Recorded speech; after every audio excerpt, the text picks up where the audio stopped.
साथ आए। हाँ, okay, continue. Praise the Lord, सभी को जय मसीह की। हाँ, जय मसीह। धन्यवाद देते हैं पिता परमेश्वर का आज की सुंदर शाम के लिए कि उसने हमारे जीवन में यह सुंदर शाम दिया कि हम सब मिलकर परमेश्वर के नाम की स्तुति और आराधना कर सके। ये वही सुंदर शाम का समय है जब परमेश्वर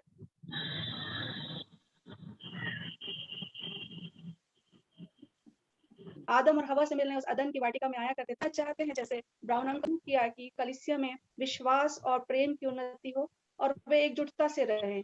आज हम इसी सारी बातों को लेकर परमेश्वर से प्रार्थना करेंगे और निश्चय हमारा परमेश्वर जीवित है और हमारी प्रार्थनाओं को सुनने के लिए सामर्थी है और वो हमारी प्रार्थनाओं को सुनकर उत्तर हाँ और आमीन में देता है। आज हम सभी का धन्यवाद करते हैं जो आज यहाँ पर अलग अलग जगहों से जुड़े हुए हैं और खासकर भोपाल से, दिल्ली से, हमारे छिंदवाड़ा से और भी बहुत सारी जगहों से लोग जुड़े हैं। इन सब के जुड़ने के लिए परमेश्वर की और परमेश्वर का अनुग्रह उनके लिए मांगते हैं और अपने हृदय की गहराई से उनका धन्यवाद देते हैं। हम इसके पहले की आराधना में जाएं, आइए हम एक छोटी प्रार्थना कर लेंगे। उसके बाद परमेश्वर को आह्वान करेंगे कि सारी बातें परमेश्वर के नियंत्रण में हो। पवित्र आत्मा हमारी अगुवाई करें। अपनी आंखों को बंद करेंगे। धन्यवाद देते पिता परमेश्वर आज की सुंदर दिन के लिए और इस शानदार संध्या के लिए प्रभु जी कि आपने हमें समय दिया कि हम एक मन होकर प्रभु जी आपके इस आत्मिक युद्ध के लिए पिता परमेश्वर तैयार होने पाए, जिसमें हम विश्वास और आशा को प्रभु जी जो आपने हमें दिया है मसीह एकजुटता के साथ प्रभु जी आपके चरणों में रखकर प्रभु जी अपनी उन्नति का कारण बने और साथ में प्रभु जी बहुत सारे लोगों को प्रभु जी जो आपको नहीं जानते खुदावन उनके मध्य उस विश्वास और आशा को फैलाने वाले हो सके। आज सारी बातों के लिए आपको महिमा देते थे प्रभु जी और प्रभु जी सारा निरंतर पवित्र आत्मा आपके हाथ में सौंपते हैं। धन्यवाद के साथ प्रार्थना उद्धार करता यीशु नासरी के नाम से मांगते हैं, आमीन। आमीन। आइए हम प्रेज एंड वर्शिप में जाएंगे और जब हम परमेश्वर की आराधना करते हैं, यीशु मसीह की जब हम आराधना करते हैं तो पवित्र आत्मा उस चीज को सुनकर जब हम आराधना करते हैं तो उसके महिमा को हमारे जीवनों में प्रकट करते हैं। आज हम जो समूह गीत है, जो प्रेज एंड वर्शिप है, हमारे मध्य में हमारे प्रिय बच्चे हैं ग्लोरी कुमार, जस्टिना और रौनक और इसके अलावा अनुराग है, सोनी सिंह और शुभी मसीह हमारे मध्य में परमेश्वर की महिमा करेंगे। आइए हम इन सब के साथ मिलकर परमेश्वर की महिमा के लिए गीत गाएं।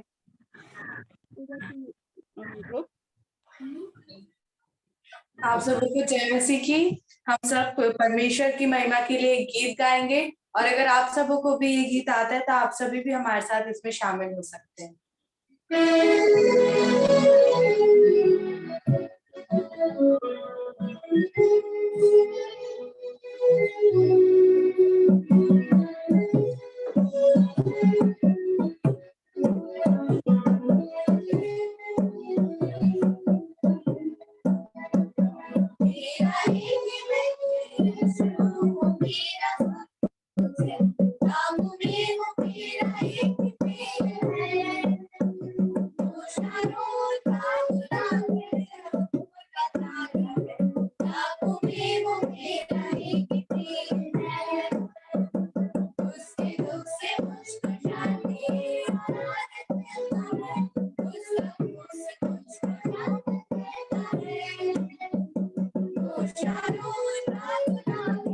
आवाज जरा तेज करें।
परमेश्वर का धन्यवाद हो सुंदर गीत के लिए। आइए हम प्रार्थना में जाएंगे। हमारे मध्य में श्रीमती ग्लोरी कुमार है, आने ग्रेस वाले कुमार। वचन और जी ग्रेसी सॉरी कुमार। ग्रेस कुमार है जी, और वो आने वाले वचन और गवाही के लिए प्रार्थना करेंगे और अन्य विषयों को हमारी कलीसिया के रखते हुए परमेश्वर के चरणों में जाएंगे। आइए हम श्रीमती ग्रेसी कुमार के साथ प्रार्थना में जाएंगे। आप सबों को जय मसीह की। आइए हम प्रार्थना में जाएंगे। हे महान दयालु सर्वशक्तिमान जीवते पिता, आकाश और पृथ्वी के मालिक, शारोन का गुलाब और भोर का तारा, आपके चरणों के पास आते हैं प्यारे खुदावन, और धन्यवाद धन्यवाद धन्यवाद देती हूँ पिता इस मीठी संगति के लिए जो आज आपने हमें दी है प्यारे प्रभु जी। प्यारे पिता, जहां आपने कहा है खुदावन कि जहां 2 या 2 से 3 मेरे नाम से उपस्थित होंगे, मैं वहां रहूंगा। आज इस जूम मीटिंग में पिता, एक छोटे से झुंड में हम आपके पास उपस्थित हैं। प्यारे प्रभु जी, आपके चरणों के पास आते हैं और क्रूस के तले आते हैं यीशु राजा, और आपकी उपस्थिति को मांग लेते हैं। हमारे बीच में आइए, हमसे बोलिए और हमसे बातचीत कीजिए पिता, और अपनी योजनाओं को प्रत्येक पर प्रकट कीजिए पिता, कि प्रत्येक के जीवन से आप क्या चाहते हैं मेरे यीशु राजा। प्रार्थना करती हूँ प्यारे प्रभु जी, आज आपकी उपस्थिति हमारे बीच में हो प्यारे प्रभु जी। एक एक के हृदय में आप प्यारे प्रभु जी एक एक के हृदय को खोल दीजिए मेरे यीशु राजा। और मैं विनती करती हूँ पिता, आज की गवाही के लिए प्यारे प्रभु जी, जो प्रार्थना दीदी अपनी गवाही को आज देंगी प्यारे प्रभु जी, होने दीजिए कि उस गवाही के द्वारा प्यारे प्रभु जी बहुत सारे लोग आशीष को प्राप्त करने पाए प्यारे प्रभु जी। उन्हें ब्लेसेड कीजिए प्यारे प्रभु जी, अपनी उत्तम आशीषों से उन्हें भरपूर कीजिए खुदावन, और उन्हें बल शक्ति और सामर्थ्य दीजिए कि वो अपनी गवाही को बहुत अच्छी तरीके से बता सके, ताकि लोग आशीषित हो सके उनकी गवाही से प्यारे प्रभु जी। मैं प्रार्थना करती हूँ पिता आज के वचन के लिए यीशु राजा, जो आज वचन बोया जाएगा प्यारे प्रभु जी, आप उनके साथ हो। ये जो आप जो वचन को बोएंगे आप उनके साथ हो ये प्यारे प्रभु जी, अपनी पवित्र आत्मा से उन्हें भर दीजिए मेरे यीशु राजा, ताकि जो भी वचन आज बोया जाएगा वो हृदय को भेद देने वाला हो पिता। और प्यारे पिता, वो हमारे हृदयों में 1000 गुना फल लेने वाला लेके आने वाला हो सके प्यारे प्रभु जी। आज बच्चों ने जो गीतों को गाया है पिता, और आने वाले समय में जो वचन की सेवकाई होगी प्यारे प्रभु जी, और जो प्रार्थनाएं की जाएगी, और उन सबों के द्वारा केवल और केवल और केवल आपको महिमा मिलने पाए प्यारे प्रभु जी। और जिन्होंने ये जूम मीटिंग अरेंज की है पिता, उनको भी आप बहुत आयत की उत्तम आशीषों से भरपूर कीजिए। इस वक्त जो इस मीटिंग में शामिल है प्यारे प्रभु जी, उन सबों को उत्तम आशीषों से भरपूर कीजिए मेरे राजा। एक एक को आपके हाथों में सौंप देते हैं, इस घड़ी को, इस समय को पिता, इस मीटिंग को आपके अधीन कर देते हैं प्यारे प्रभु जी। आपकी उपस्थिति आ जाए, आपकी बेदारी आ जाए मेरे यीशु राजा, और यहाँ पर बैठे हुए एक एक लोग आपकी आत्मा से भर जाए प्यारे प्रभु जी। आगे की सारी बातों को आपके अधीन कर देती हूँ और मांगती हूँ आपके बेटे और हमारे उद्धारकर्ता प्रभु यीशु क्रिस्ट के नाम से, आमीन। आमीन आमीन आमीन।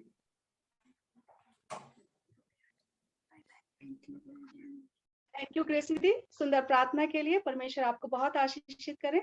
मैं बच्चों का भी धन्यवाद देती हूँ कि उन्होंने बहुत अच्छा गीत गाया। यीशु ही हमारा एक ऐसा मित्र है। और मैं आने वाले समय में मिसेस प्रार्थना अल्बर्ट से रिक्वेस्ट करूंगी कि अपनी गवाही दें। निश्चय उन्होंने बड़े विपरीत समय में काटी है बीते दिनों में, जबकि कोरोना काल चल रहा था, और उस समय में इन्होंने अपने प्रिय पापा को और अपने पति को खोया, मगर उन्होंने हिम्मत रखी। वो खुद भी जब ग्रसित थी तब भी उन्होंने हिम्मत रखा है। जब हम निराश होते हैं और बहुत सारी चिंताएं हमारे मन में होती है, हम सोचते हैं कि परमेश्वर हमारी प्रार्थना नहीं सुन रहे हैं, जब हम गवाही को सुनते हैं तो हम एक नई आशा से और एक नई उमंग से भर जाते हैं और परमेश्वर से फिर से अपनी प्रार्थनाओं को उसी जोश से शुरू कर देते हैं। मैं स्वागत करती हूँ श्रीमती प्रार्थना अल्बर्ट दीदी का, वो अपनी गवाही को हमारे मध्य रखेंगी। हाँ, कर दो। जी बोलिएगा, अनम्यूट करिएगा प्रार्थना दीदी को। जतिन ब्रदर,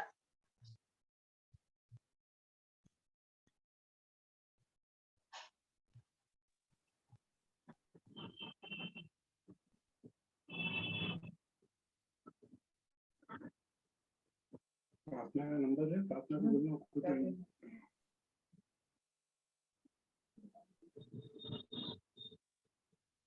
प्रार्थना दीदी बोलिएगी, आपकी आवाज आ रही है, बोलिएगा।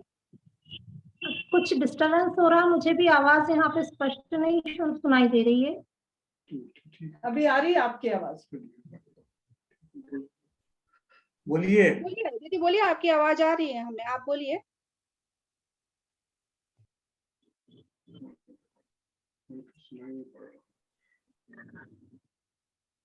सिस्टर, मेरी आवाज आ रही है? यस प्रार्थना दीदी, आपकी आवाज आ रही है, आप बोलिए।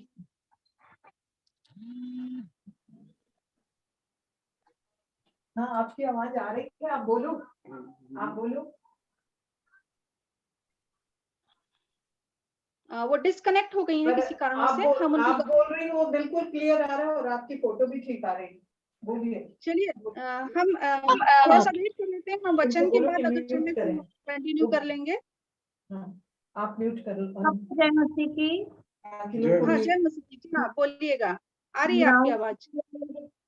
मुझे अवसर दिया कि मैं अपनी गवाही दूं, तो सबसे पहले तो मैं परमेश्वर का धन्यवाद देती हूँ कि उसने मुझे एक नया जीवन दिया है।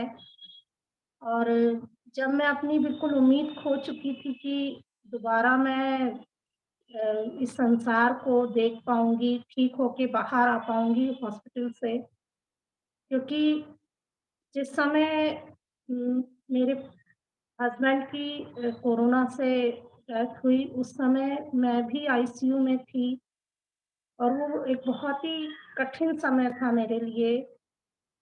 आज भी मैं उस चीज़ को जब याद करती हूँ तो मैं मानसिक रूप से बहुत दुखी हो जाती हूँ, क्योंकि मैं अपने पिता के दुख से निकली ही थी, 1 महीना ही हुआ था और अल्बर्ट सर के साथ जो भी इस तरह का कोरोना से उनकी हालत दिन ब दिन खराब होती गई और ऐसा समय आया कि मुझे पता चला कि अब वो इस संसार में नहीं है, तो मैं कुछ भी नहीं समझ पा रही थी उस समय। जिस दिन उनका फ्यूनरल हुआ, उसी दिन शाम को मुझे भी नागपुर रेफर कर दिया गया। नागपुर में मैं लगभग 14 दिन रही हूँ और 14 दिन मैं लगातार आईसीयू में ही रही हूँ और शारीरिक तकलीफ तो थी ही, लेकिन मानसिक और आत्मिक तकलीफ भी बहुत ज़्यादा थी। पर उस समय सिर्फ एक ही सहारा मेरे साथ था, क्योंकि नागपुर जैसे शहर में मेरे इतना कोई नहीं। मेरे ससुराल पक्ष के लोग भी वहाँ नहीं आ पाए थे, क्योंकि बहुत ज़्यादा कोरोना फैला हुआ था, तो वो लोग भी आइसोलेट थे और घर में इतना बड़ा गमगीन माहौल था, तो वो खुद ही अपने आप को संभालने में लगे थे। और मेरी माँ भी को भी नहीं पता था इन सब चीज़ों के बारे में, वो भी देवास में थी। तो नागपुर में जब मुझे भर्ती किया गया तो एक तरह से मैं बिल्कुल वहाँ अकेली थी, लेकिन परमेश्वर ने पहले दिन से, जिस दिन से मैं नागपुर में शिफ्ट हुई हूँ, पता नहीं क्यों मुझे एक एहसास होता था कि चाहे कोई मेरे साथ नहीं, लेकिन फिर भी कोई उपस्थिति मेरे साथ पूरे समय है। और आज मैं उस चीज़ को समझ पा रही हूँ कि वो उपस्थिति सिर्फ और सिर्फ परमेश्वर की थी। उस कठिन समय में सिर्फ परमेश्वर ने मुझे संभाला। मेरे लिए जो भी निर्णय लिए गए, वो परमेश्वर ने उसकी अगुवाई करी। जो दवाएँ दी गई, उन पे आशीष दी। यहाँ तक कि एक ऐसे व्यक्ति ने वहाँ पर जो मेरे पति के सिर्फ दोस्त हैं पुराने, उन्होंने पूरे 14 दिन मेरी बहुत सहायता की। फ़ोन से मेरे हाल-चाल पूछते थे। मेरे परिवार के लोग पूरे समय मुझे ढाढ़स बंधाते थे, जबकि उनका अपना बेटा चला गया था, उसके बाद भी उन लोगों ने मुझे मानसिक और आर्थिक रूप से भी बहुत मेरी सहायता करी और आज मैं फिर से उठ के खड़ी हुई हूँ, तो मैं उन सबको भी धन्यवाद देना चाहूँगी कि इस विपरीत परिस्थिति में उन्होंने मुझे बहुत मेरी सहायता करी और फिर से मुझे खड़ा होने में मदद की। और सबसे बड़ी जो परमेश्वर ने जो मेरी अपनी उपस्थिति दिखाकर मेरे मन को और मेरी जो दुःख था, मेरे मन में जो दुःख था उसको सँभाला है, उसको एक तरह से कम किया है, मुझे हिम्मत बँधाई कि मैं इतनी बड़ी तकलीफ से बाहर निकल सकूँ। उसके लिए भी मैं परमेश्वर का बहुत धन्यवाद करूँगी। कभी-कभी मेरे मन में आता था जब मेरे हस्बैंड की डेथ हुई कि परमेश्वर ने मेरे साथ ऐसा क्यों किया? क्योंकि अभी हमारी मैरिड लाइफ की बहुत मतलब हम अपने जीवन के अच्छे दिनों की शुरुआत ही कर रहे थे और ऐसे समय में ऐसा हुआ। कहीं अंदर से आत्मा से एक आवाज़ आई कि परमेश्वर अपने हर काम में निर्दोष है और हम तो मिट्टी हैं, तो कुम्हार है और हमारा इतनी हैसियत नहीं है या हमारे इतना अधिकार नहीं कि हम परमेश्वर से सवाल कर सकें कि उसने ऐसा क्यों किया? ज़रूर इस सब के पीछे उसकी कुछ योजना होगी। उसने हमें जीवन दिया है, हमें साँसें दी हैं, हमें आगे आगे हमारा जीवन रखा है, तो ज़रूर उसकी कुछ ना कुछ योजना होगी हमारे लिए, हर व्यक्ति के लिए होती है। आज मैं भी अपने लिए सोचती हूँ कि मैं इस धरती पर रह गई हूँ, तो आगे आने वाले भविष्य के लिए ज़रूर मेरे लिए कुछ ऐसे उसने कर्तव्य छोड़े होंगे या ऐसे काम छोड़े होंगे जो मुझे करना है। और अब मैं यही प्रार्थना करती हूँ कि प्रभु जी जो कार्य आपको मुझसे करवाने हैं, आप उसके लिए मुझे तैयार कीजिए। हर समय मैं यही दुआ करती हूँ कि मुझे आत्मिक, शारीरिक और मानसिक बल दीजिए ताकि मैं अपने उन कार्यों को जो आपने मुझे सौंपे हैं पूरा कर सकूँ। इसके अतिरिक्त परमेश्वर की एक उपस्थिति पूरे समय मेरे आस-पास बनी रहती है जिसकी वजह से मैं इस विपरीत परिस्थिति में भी खुद को सँभाले हुए हूँ और परमेश्वर से यही दुआ करती हूँ कि प्रभु जी हमेशा मेरे परिवार के साथ रहिए, हमारा मार्गदर्शन कीजिए ताकि आपने जो आशीषें हमारे जीवन को दी हैं, जो अच्छा स्वास्थ्य हम मुझे दिया कि मैं फिर से इस संसार में वापस इतनी दूर बिल्कुल मौत के मुँह में जाकर वापस लौट आई। तो अब जो भी मेरा जीवन है, वो अब आपके हाथ में है। यहाँ तक कि जब पिछले दिनों में मैं बहुत ज़्यादा डिप्रेशन में जाने लगी थी, सारा दिन बस सोचती रहती थी कि अब क्या होगा, क्या होगा? तब भी पर मैं जब खुद को नहीं सँभाल पा रही थी, तो मैं यूट्यूब में परमेश्वर के वचन सुनती थी और आप विश्वास मानिए कि सिर्फ़ उन वचनों की वजह से ही जो मैं अपने आप को सँभाल पाई और आज इस लायक हूँ कि मैं अपने बेटे की देखभाल कर पा रही हूँ और आगे भविष्य के लिए अपने आप को तैयार कर पा रही हूँ। और इन सबके लिए कलीसिया ने, छिंदवाड़ा कलीसिया ने, पाढ़र कलीसिया ने, आंटी की जो ब्राह्मण आंटी की ये ऑनलाइन मीटिंग होती है, इसमें सब लोगों ने मेरे लिए, मेरे परिवार के लिए बहुत दुआएँ करी, बहुत प्रार्थनाएँ करी और मैं परमेश्वर को से विनती करती हूँ कि जिन लोगों ने हम हमारे उस कठिन समय में हमारे लिए दुआएँ माँगी हैं, प्रभु उन पर भी अपनी आशीष बनाए रखे, उनकी रक्षा करे, उनको अच्छा स्वास्थ्य दे, हमेशा हम सबके साथ रहे। और आने वाले दिनों में भी हर एक कठिन परिस्थिति में प्रभु जी हमेशा इसी प्रकार हम सबके साथ रहे, जैसा वो पहले था, जैसा वो आज है, वो हमेशा हमारे साथ रहे। धन्यवाद देती हूँ सिस्टर। निश्चय निराशा में आशा देने वाला परमेश्वर है और परमेश्वर ने कहा कि मैं तुझे अनाथ ना छोड़ूंगा। और आप जैसे गवाही दे रही थी कि निश्चय परमेश्वर, जब भी आप अपने आसपास उपस्थिति को परमेश्वर महसूस कर रही हैं, और निश्चय परमेश्वर आपको उठाएंगे, और जैसे आपकी मन की इच्छा है, अगर मन की इच्छा और तैयारी होती है तो परमेश्वर उसके अनुसार वो आपका दान ग्रहण भी करेंगे और आपको निश्चित सेवा के लिए इस्तेमाल करेंगे। हम निरंतर अपनी प्रार्थनाओं में, अपनी कलीसियाओं की प्रार्थनाओं में आपको उठाए रहेंगे। धन्यवाद देते हैं सुंदर गवाही के लिए। निश्चय आज बहुत सारे लोगों ने इस गवाही को सुनकर अपने जीवन में महसूस किया होगा कि हम अगर अकेले हैं तो कोई बात नहीं, मगर परमेश्वर हमारे साथ है, वो हमें कभी नहीं छोड़ेगा।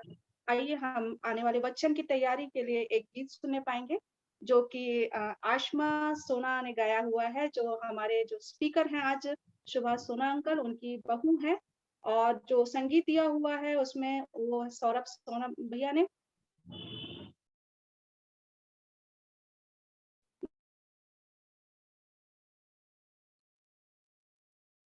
ये दोनों ही हस्बैंड और वाइफ कदमों में तेरे आके तुझको करूं सलाम,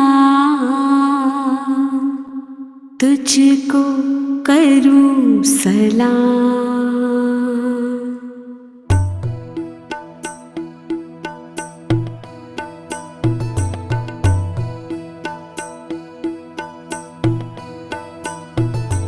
कदमों में तेरे आके तुझको करूं सलाम, तुझको करूं सलाम। हर दिल पे आज लिख दूं प्यारा है यीशु नाम, प्यारा है यीशु नाम। कदमों में तेरे आके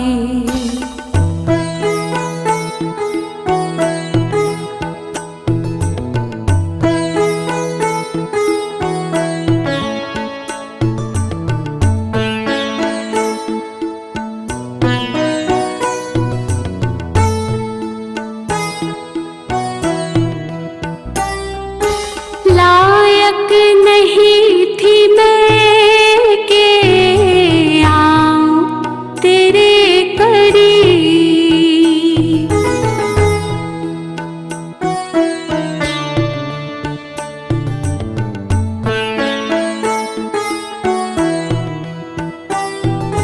लायक नहीं थी मैं के आऊं तेरे करीब। पल पल में मेरी मौत थी, जिंदगी थी ये अजीब। पल पल में मेरी मौत थी, जिंदगी थी ये अजीब, जिंदगी थी ये अजीब। पर तूने आके दे दिया मुझको नया जहां, मुझको नया जहां। कदमों में तेरे आके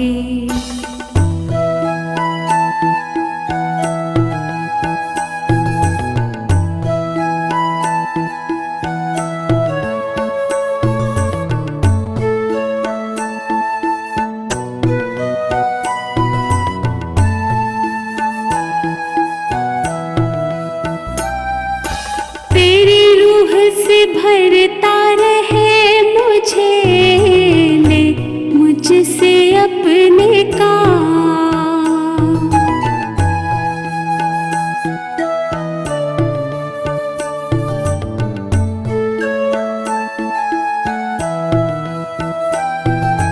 तेरी रूह से भरता रहे मुझे, ले मुझसे अपने काम।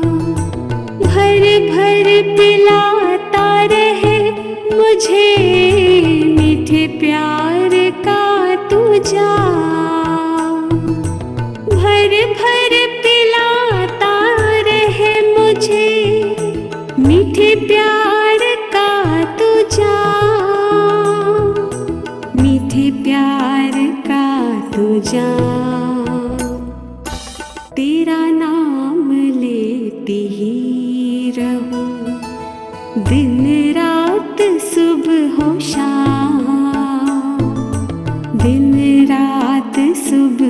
शाम कदमों में तेरे आके।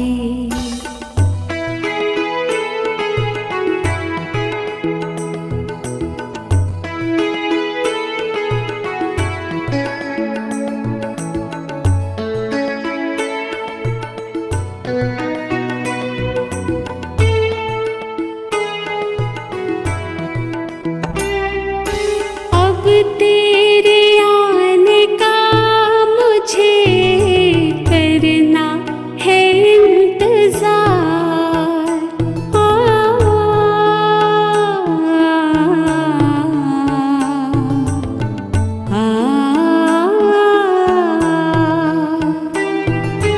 अब तेरे आने का मुझे करना है इंतजार। कर दो दुआ मेरे लिए, हो जाऊं मैं तैयार। कर दो दुआ मेरे लिए, हो जाऊं मैं तैयार। हो जाऊं मैं तैयार। मेरी रूह आज पा सके तुझ में मसीहा राम, तुझ में मसीहा राम। कदमों में तेरे आके तुझको करूं सलाम, तुझको करूं सलाम। हर दिल पे आज लिख दूं प्यारा है यीशु नाम, प्यारा है यीशु नाम। कदमों में तेरे आके, हाँ कदमों में तेरे आके, हाँ कदमों में तेरे आके।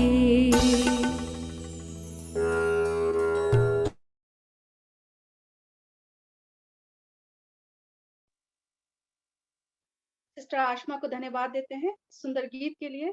निश्चय इस गीत के द्वारा हमने परमेश्वर की एक महान उपस्थिति को, एक गाढ़े अभिषेक को अपने मध्य में पाया है।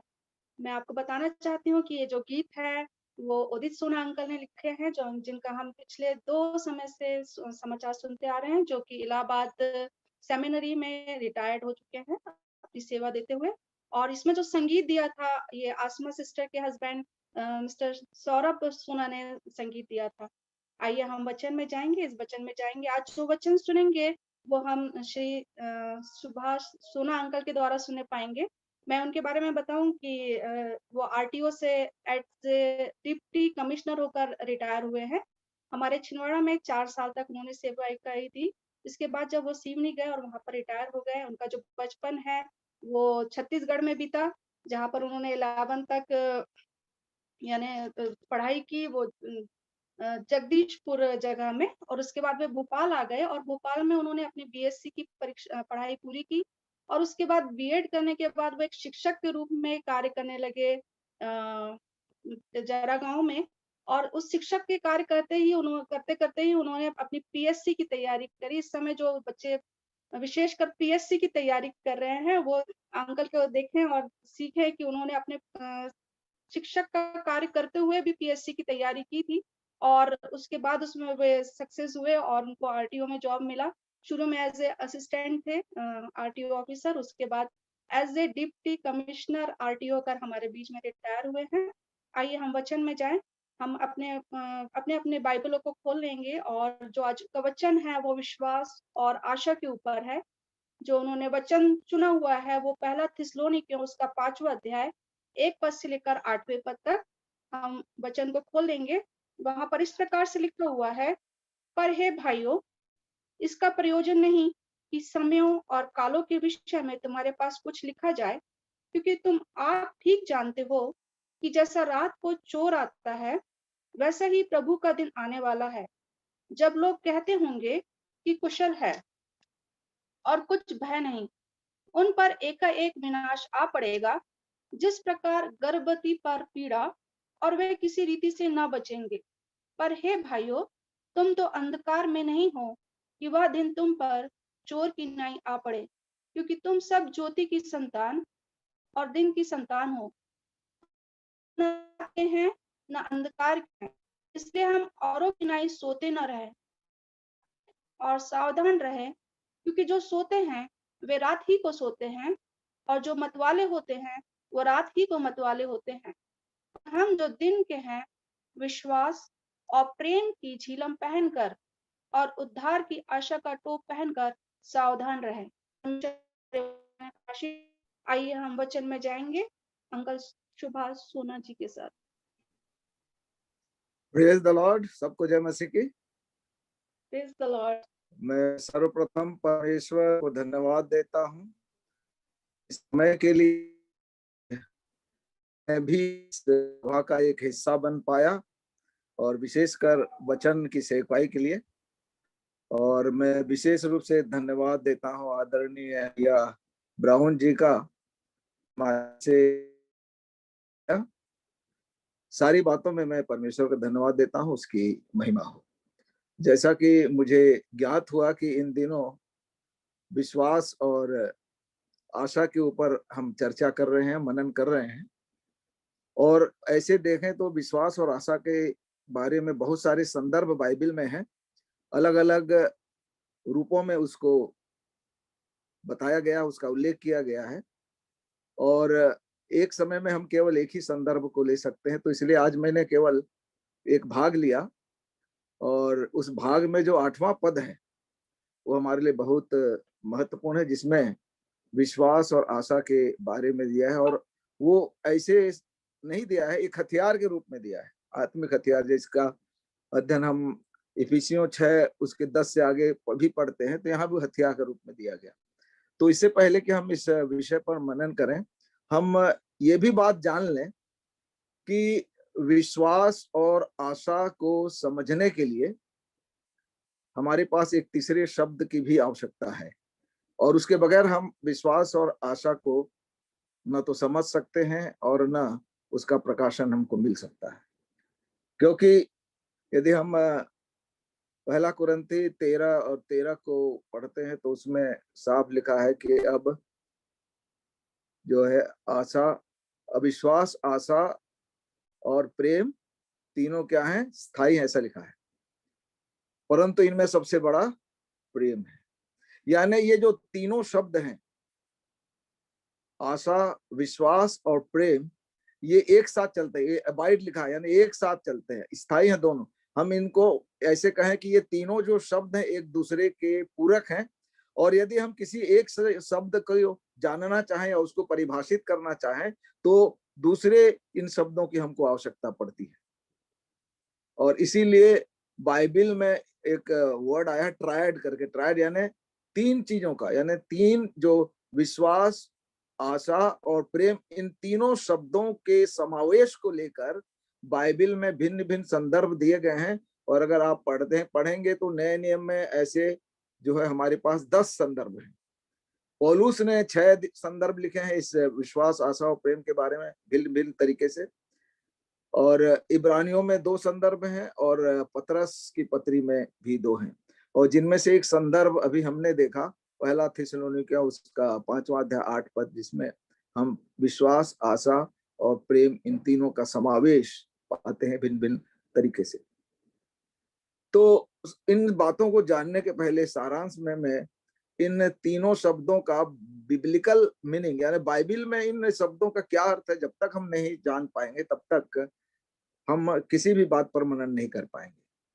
तो हम जो है सबसे बड़ा जो है, हम जानते हैं कि the central theme of Bible जो है, यानी बाइबल का जो केंद्रीय विषय वस्तु है वो उद्धार है, कि परमेश्वर मनुष्यों को अपने अनुग्रह के द्वारा यीशु मसीह के माध्यम से उद्धार देने का प्रबंध किया। और पूरी बाइबल जो है इसी उद्धार पर केंद्रित है।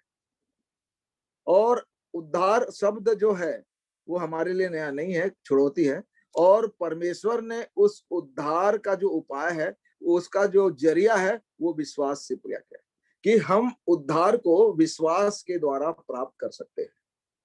यानी परमेश्वर ने ये विश्वास को जरिया बनाया। क्यों बनाया, इसके बारे में भी हम समय मिलेगा अंत में तो बताएंगे कि परमेश्वर ने उस उद्धार को विश्वास को उद्धार प्राप्त करने का जरिया बनाया।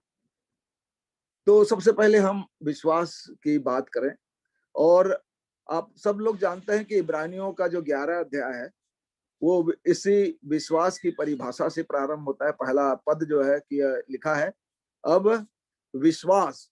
अब देखिए, विश्वास को परिभाषित करने के लिए कौन से शब्द का सहारा लिया? दूसरा, आशा का। यानी अब विश्वास आशा की हुई वस्तुओं का निश्चय और अनदेखी वस्तुओं का प्रमाण है। यानी विश्वास को हम आशा के साथ जोड़कर ही समझ सकते हैं। तो ये सारे चीजें जो हैं, आशा, विश्वास, प्रेम, इन तीनों को समझना जरूरी है, क्योंकि अगर जब तक हम नहीं समझेंगे तो तीनों का जो समावेश होता है हमारे लिए स्पष्ट नहीं हो पाएगा।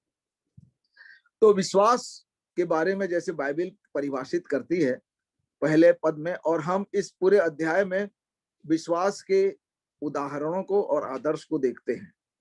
भिन्न भिन्न ऐसे लोग हैं जिन्होंने विश्वास के द्वारा हमें आदर्श प्रस्तुत किए हैं। और यदि अब हम इसको दूसरे शब्दों में कहें विश्वास, तो फेथ जो है, जो इंग्लिश में फेथ बोलते हैं, यानी ये विश्वास जो है ये संज्ञा या नाउन के रूप में है, और बिलीव यानी क्रिया के रूप में उसको बिलीव करना, विश्वास करना, बिलीव करना। बिलीव यानी faith means believe something, to believe something, यानी किसी चीज पर यकीन करना विश्वास है वो। और इस बात को अगर हम पूरे बाइबल में देखें तो प्रारंभ से किस बात पर विश्वास यानी अब अगर अब देखा जाए तो विश्वास एक रिलेशन है, बाइबल अनुसार एक संबंध है। क्योंकि अगर विश्वास की सबसे पहले उदाहरण बाइबल में सबसे पहले, क्योंकि दो इतिहास यानी पुराने नियम में व्यक्तिगत उदाहरण है और एक सामूहिक उदाहरण, दोनों को लेकर हम आगे बढ़ेंगे। तो सबसे पहले विश्वास का जो प्रथम उदाहरण हमारे लिए बाइबल में दिया गया है वो इब्राहिम के बारे में, क्योंकि हम 12वें अध्याय से पाते हैं कि परमेश्वर ने उसको आज्ञा दी, उसके साथ प्रतिज्ञा की कि मैं तुझे बढ़ाऊंगा, तेरे वंश को आकाश के तारों के समान बढ़ाऊंगा, और प्रतिज्ञा किया। और जबकि अभी इब्राहिम के पास कोई बच्चा ही नहीं है, कोई बालक नहीं है, और उसको कहा कि तू उस जगह पर जा जो मैं तुझको बाद में बताऊंगा। यानी एक ऐसी जगह जिसके बारे में उसको मालूम नहीं था कहाँ जाना है, क्या करना चाहा, परंतु परमेश्वर ने जो कुछ कहा उस पर बिना प्रश्न किए वो विश्वास किया और उसके अनुसार वो काम किया। और इसीलिए अगर आप 15 अध्याय यानी उत्पत्ति के 15 के 6 पद में पढ़ते हैं तो साफ लिखा है कि इब्राहिम ने परमेश्वर पर विश्वास किया और वह उसके लेखे में क्या गिना गया? धार्मिकता गिना गया। यानी इब्राहिम का वो विश्वास उसके लिए क्या गिनी गई? धार्मिकता। धार्मिकता यानी राइचियसनेस। राइचियसनेस मतलब राइट रिलेशनशिप विद गॉड। यानी विश्वास जो है इस प्रकार बाइबल में हम कह सकते हैं कि किसी के साथ सही संबंध, और जब किसी के साथ सही संबंध है तो वहां विश्वासघात नहीं हो सकता, धोखा नहीं हो सकता, झूठ नहीं हो सकता, फरेब नहीं हो सकता। तो faith means right relationship with God and with each other. और जब तक ये संबंध हमारे बीच में सही संबंध यानी राइट रिलेशनशिप जब तक स्थापित नहीं होगा तब तक विश्वास भी हमारे जीवन में जागृत या उत्पन्न नहीं होगा। तो इसीलिए विश्वास के लिए सही संबंध की आवश्यकता होती है। और परमेश्वर ने जो हमारे लिए क्या यानी परमेश्वर का अनुग्रह है। और जैसे कि हम जानते हैं कि उद्धार जो शब्द है, जैसे मैंने कहा कि उद्धार बाइबल का केंद्र बिंदु है और उसका जरिया परमेश्वर ने विश्वास को बनाया। जैसे कि इफिसियों की पत्री में अगर हम आते हैं उसके 2 अध्याय के 8 पद में साफ लिखा है कि अनुग्रह से विश्वास ही के द्वारा तुम्हारा क्या हुआ? उद्धार हुआ। ये लिखा है, मतलब हमारे कामों के द्वारा या भले कामों के द्वारा नहीं, परंतु परमेश्वर के अनुग्रह से और विश्वास के द्वारा हमारा उद्धार हुआ। और यदि आप प्रेरितों की पत्री उसके 16 अध्याय में आते हैं, वहां जानते हैं कि पौलुस और सिलास जो है बंदीगृह में है, और एक अद्भुत घटना घटती है। जब भजन किए तो बंदीगृह के द्वार खुल गए, और जब द्वार खुला देखा तो वहां का जो दरोगा था वो कहा कि अरे कैदी भाग गए होंगे, तो अपने आप को मारना चाह रहा था, परंतु पौलुस और सिलास ने कहा नहीं नहीं, हम भागे नहीं हैं। और वो इतना अचंभित हुआ और उनके पैरों पर गिर पड़ा, और उसने कहा, अगर आप 16 अध्याय के 30 और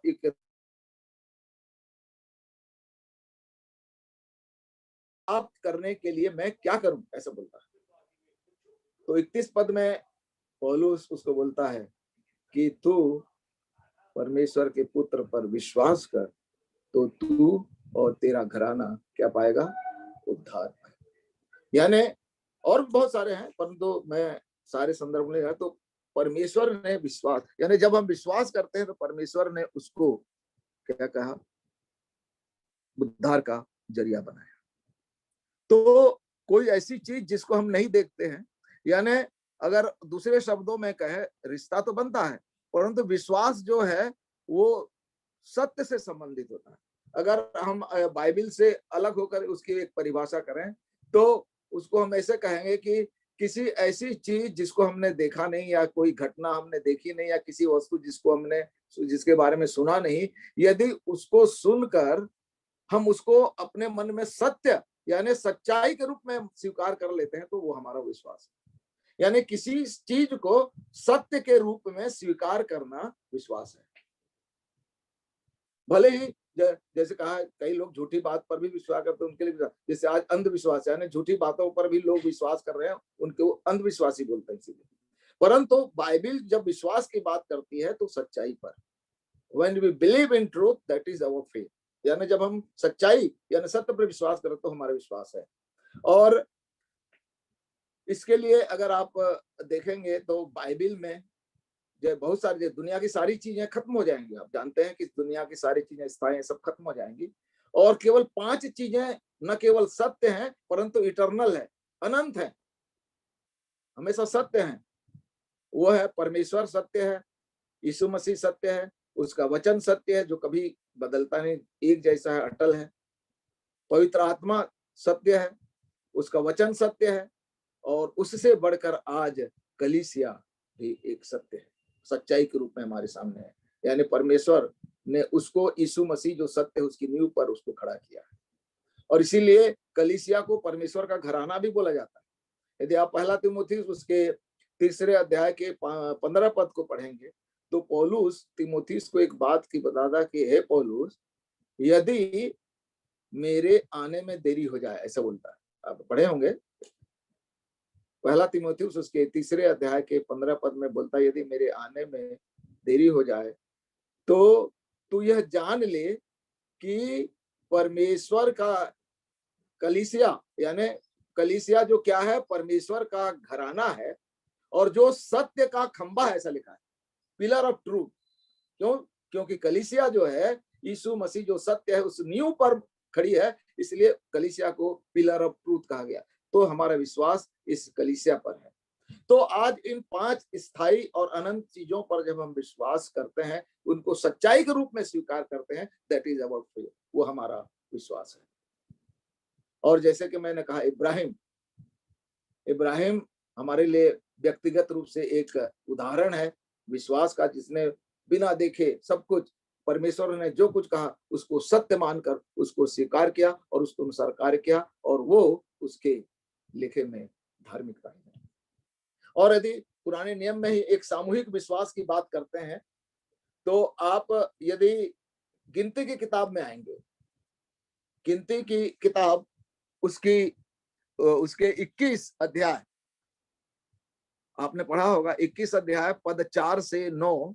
ये घटना आप सब जानते हैं कि जब रास्ते में, जब मिस्र से चलते चलते रास्ते में बहुत सारी कठिनाइयां, मुसीबतें, शत्रुओं का सामना, भूख प्यास, बहुत सारी कमियां जब इस्राएलियों ने महसूस की, तो वो परमेश्वर के ऊपर बुड़बुड़ाने लगे, परमेश्वर के विरोध में हो गए, और परमेश्वर ने क्रोध में आकर उनके बीच में जहरीले सांप भेजे, आपने पढ़ा होगा, और जहरीले सांप के काटने से वो मरने लगे।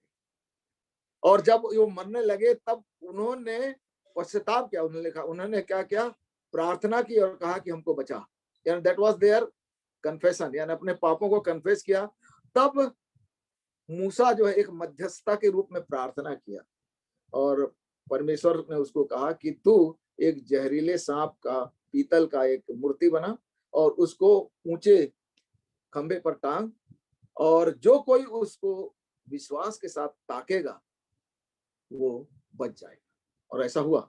जिन्होंने ऐसे, उसमें बाइबल में लिखा है, पढ़, मैं इस समय नहीं, इसकी आप तो पढ़ लें, उसमें लिखा है कि जितनों ने उस सांप की ओर ताका, जो सांप के काटे हुए लोग बच गए। हम जानते हैं कि जहरीले सांप ने काट दिया है, उनका मरना निश्चित था। जैसे कि सबने पाप किया और सबको पाप की मजदूरी मिलना निश्चय है, परंतु परमेश्वर का अनुग्रह है कि उसने उपाय किया यीशु मसीह के माध्यम से। तो जैसे उन्होंने सांप को देखकर, तो उसकी ओर ताक कर विश्वास किया, तो उनको वो मृत्यु से बच गए। आप यहाँ देखिए कि यहाँ कोई दवाई नहीं ली गई, कोई ऐसा नहीं ले गया, सिंपल फेथ, एक विश्वास, और उस विश्वास के द्वारा वो बच गए। और इसी बात को, इसी उदाहरण को, इसी संदर्भ को हम यूहन्ना रचित सुसमाचार उसके 3 अध्याय में पढ़ते हैं। उस संदर्भ में जब निकोदेमुस एक बहुत गुरु होकर शिक्षा, धर्म की शिक्षा जानता था, पढ़ाने वाला सब कुछ, वो व्यक्ति यीशु मसीह के पास आकर उस उद्धार के बारे में प्रश्न पूछता है कि अनंत जीवन पाने के लिए मैं क्या करूं। और उसी संदर्भ में बहुत सारी बातें हैं, परंतु मैं इसी जो पुराने नियम के संदर्भ में, यदि आप 14 और 15 पद पर आएंगे, यूहन्ना रचित सुसमाचार, इसको देख लीजिएगा, यूहन्ना रचित सुसमाचार उसके 3 अध्याय के 14 और 15 पद में मैं आपके सामने पढ़ ले रहा हूं। 14 और 15 में, और जिस रीति से मूसा ने जंगल में सांप को ऊंचे पर चढ़ाया, उसी रीति से अवश्य है कि मनुष्य का पुत्र भी ऊंचे पर चढ़ाया जाए। यानी यीशु मसीह भी एक हमारे लिए एक बलिदान बन के क्रूस पर ऊंचे पर चढ़ाया गया, वो भी उसी ढंग से चढ़ाया जाए। और 15 पद में था, ताकि जैसे उस समय लोगों ने उस सांप को देखकर विश्वास किया, उसी प्रकार आज परमेश्वर ने यीशु मसीह के माध्यम से हमारे उद्धार की योजना बनाई, प्रबंध किया कि जो कोई उसको विश्वास के से ताकेगा, वो इसलिए 15 पद में साफ लिखा, ताकि जो कोई उस पर विश्वास करे वह क्या पाए, अनंत जीवन पाए। उसके बाद फिर ये 16 पद चालू होता है, जिसको हम जानते हैं, क्योंकि परमेश्वर ने जगत से ऐसा प्रेम किया कि उसने अपना इकलौता पुत्र दे दिया, ताकि जो कोई विश्वास करे वो नाश न हो परंतु अनंत जीवन पाए। परंतु वो संदर्भ तो सामूहिक रूप से आज हमें विश्वास से परमेश्वर के पुत्र यीशु की ओर ताकना है। और इसीलिए जब विश्वास की इस परिभाषा और आदर्श और उदाहरण के बाद हम इब्रानियों की पत्री 12वां अध्याय में आते हैं, तो वहां बहुत और भी अच्छी बात लिखी है कि जबकि गवाह यानी गवाह किस बात के होते हैं, किसी सच्चाई को प्रकट करने। गवाहों का एक ऐसा बड़ा बादल हमको घेरे हुए, यानी सच्चाई जो ट्रूथ है, परमेश्वर की जो सच्चाई है, उसके बारे में जो बात गवाही, यानी गवाही किस बात के लिए दी जाती है, किसी सच्चाई को, जिसने सत्य को जाना है वो गवाही दे सकता है। तो गवाहों का एक ऐसा बड़ा बादल जो हमको क्या किए हुए हैं, घेरे हुए हैं। तो क्या लिखता है 12 अध्याय के 1 और 2 पद में, तो आओ हम हरेक रोकने वाली वस्तु, रुझाने वाले पाप को दूर करके वह दौड़ जिसमें हमें दौड़ना है, धीरज से दौड़ें। और विश्वास के कर्ता लिखा है, ऑथर ऑफ आवर फेथ, यानी विश्वास जो है, यीशु मसीह विश्वास का करता है, हमारे अंदर वो जागृत करता है, विश्वास के कर्ता। और हमारे विश्वास को न केवल पैदा करता है, परंतु हमारे विश्वास को वो परफेक्ट भी करता है, सिद्ध करता है। यीशु की ओर क्या करते रहें, ताकते रहें। जैसे लोगों ने उस सांप को ताका, जब हम यीशु मसीह को उस क्रूस पर चढ़े, यीशु मसीह को विश्वास के से ताकते हैं, निहारते हैं अपने उस विश्वास में, लिटरली नहीं बोल रहा हूं, विश्वास में, तब परमेश्वर हमारे लिए उद्धार का प्रबंध करता है। तो ये विश्वास हमारे लिए बहुत इंपॉर्टेंट है। और एक बात कह के मैं आगे दूसरे शब्द जो है आशा, उस पर जाऊंगा। पुराने नियम में आप पढ़ते हैं कि इस विश्वास का जो प्रकटीकरण है, लोग भिन्न भिन्न समयों में, एक शब्द है आमीन। आमीन के द्वारा प्रकट करते थे। और आमीन का अर्थ सब जानते हैं, उसका है कि ऐसा ही हो, यानी ऐसा ही हो कहने का अर्थ है कि हमारे सामने जो कुछ कहा गया, चाहे प्रार्थना में मांगा गया या कुछ भी हो गया, आमीन का अर्थ है कि हम विश्वास करते हैं कि वो हमारे लिए हो जाएगा। और ये एक और भी भेद की बात है कि ये आमीन जो है ऐसा हो जाएगा, ये शब्द मात्र नहीं है।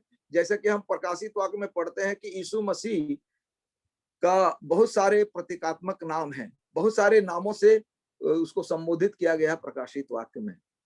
तो ये जो आमीन शब्द है ना, ये भी यीशु मसीह का नाम है। This is one of the names in revelation, यानी प्रकाशित वाक्य किताब में यीशु मसीह के भिन्न, जैसे मेमना और वो और दाऊद का मूल, दाऊद के सिंह, ऐसे कहा गया। तो ये आमीन शब्द जो है यीशु मसीह, वास्तव में अगर देखें तो ये यीशु मसीह का नाम है। ये अगर जो पत्री या जो संदेश लौदीकिया की कलीसिया को लिखी जा रही थी, यदि आप प्रकाशित वाक्य उसके 3 अध्याय पे आते हैं, प्रकाशित वाक्य उसके 3 अध्याय के 14 पद में, अगर जिनको मिलता है जल्दी से निकाल ले, मैं आपके लिए पढ़ लूंगा। प्रकाशित वाक्य उसके 3 अध्याय के 14 पद में, लौदीकिया के वो संदेश, लौदीकिया की कलीसिया के दूत को यह लिख, क्या लिख, जो कौन है, आमीन है, पहला नाम। यहाँ 4 नाम से यीशु मसीह को संबोधित किया है, जो क्या है, आमीन है, और जो विश्वास योग्य है। विश्वास योग्य यानी जो फेथफुल है, यानी विश्वास योग्य यानी ऐसा व्यक्ति जिस पर विश्वास किया जाए, वो विश्वास के योग्य है, यानी यीशु मसीह विश्वास के योग्य है, वो ही उस पर होता। हर कोई फेथफुल नहीं हो सकता। परमेश्वर का पुत्र यीशु मसीह सत्य है, सच्चा है, विश्वास योग्य है, और चूंकि वो विश्वास योग्य है, हमको उस पर विश्वास करना है। और उसका नाम, और तीसरा नाम क्या है, सच्चा गवाह। सच्चा गवाह यानी जो सच्चाई की गवाही दी, क्योंकि जब पिलातुस के सामने वो प्रकट हुआ था, तो हम जानते हैं कि उसने पिलातुस को क्या बोला था, मैं इसलिए आया कि सत्य की गवाही दूं। यद्यपि पिलातुस ने उसको पूछा सत्य क्या है, यीशु मसीह कुछ नहीं बोला, क्योंकि उसके सामने अगर बोलता भी तो उसको कोई मतलब नहीं था। तो यीशु मसीह ने कहा कि सत्य के बारे में पिलातुस को बोलना कोई मतलब नहीं है, क्योंकि वो तो न स्वीकार करेगा और न जानेगा। तो परंतु पिलातुस को साफ बोला कि मैं इसलिए आया कि सत्य की गवाही, तो इसलिए वो सत्य का गवाह है, सच्चा गवाह है। और सबसे बड़ी चीज, परमेश्वर की सृष्टि का मूल कारण। हम जानते हैं कि यीशु मसीह अदृश्य रूप से, पवित्र आत्मा और यीशु मसीह अदृश्य रूप से उस सृष्टि में शामिल हैं, और उस सृष्टि में शामिल यीशु मसीह आमीन के रूप में है। वो कैसे, जैसे आप जानते हैं कि परमेश्वर ने कहा उजियाला हो, बाइबल क्या लिखती है, परमेश्वर ने जैसा कहा वैसा हो गया, ऐसा लिखा है ना, वैसा हो गया। हर जगह लिखा है जैसा कहा वैसा हो गया। इसका यह अर्थ है कि परमेश्वर बोल रहा है और उस काम को यीशु मसीह आमीन के रूप में, जैसा परमेश्वर ने कहा है वैसा उसको कर रहा है। तो ये आमीन शब्द यीशु मसीह से रिलेटेड है, और आमीन कहने का अर्थ है कि जो कुछ है वो यीशु मसीह के द्वारा पूरा हो सकता है और होता है। तो जो कुछ मेरे नाम से मांगोगे, यानी आमीन हम कहते हैं, यानी यीशु मसीह का नाम लेते हैं कि आमीन बोल रहे हैं, यानी यीशु मसीह पर हम विश्वास करते हैं कि यीशु मसीह जैसे सृष्टि में उसको पूरा किया, हमारे जीवन में भी उसको पूरा किया। इसीलिए 2 कुरिन्थी इसी बात का थोड़ी सी एक झलक पौलुस ने